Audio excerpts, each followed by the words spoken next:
So we've been talking a lot about polar coordinates and a different way of thinking about how to tell somebody where something's happening.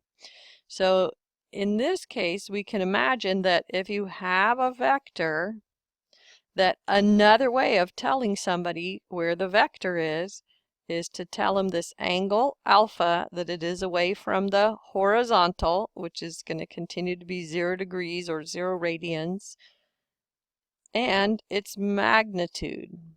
So this is the magnitude of V. So it's just another way of thinking about vectors, and it turns out that it's handy in a lot of scenarios.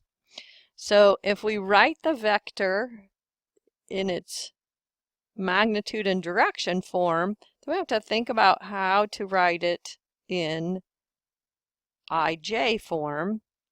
So if my angle's 240 degrees, let's see, that's 180 and 60 more.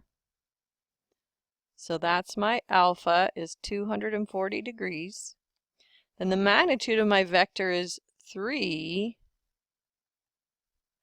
Then can you see that the x component of the vector, wow, trigonometry is going to come in here again. The x component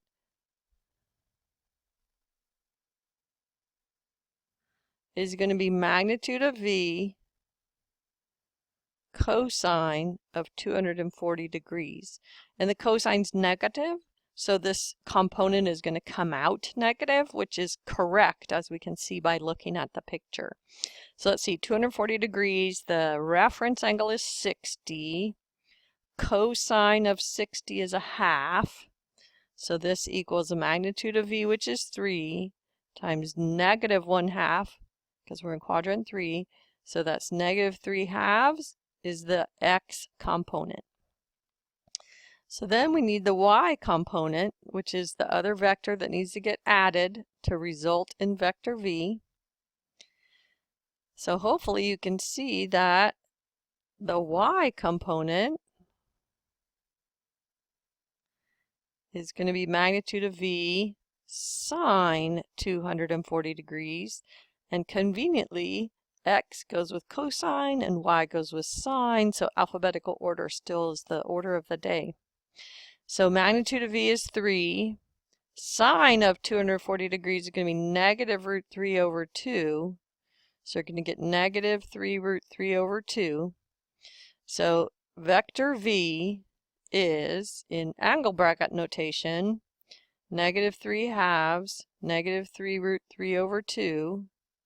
And in IJ notation, negative 3/2 I hat minus 3 root 3 over 2 J hat. Okay, so the last objective is to analyze objects in static equilibrium.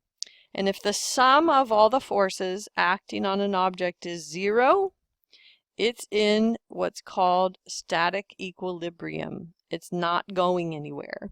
So this is a whole field of study in engineering called engineering statics. So I'm going to make a separate movie on how to solve these static equilibrium problems, because it takes a while and I want you to have an example you can just find easily. So that's going to be a separate movie of solving analyzing a static equilibrium problem.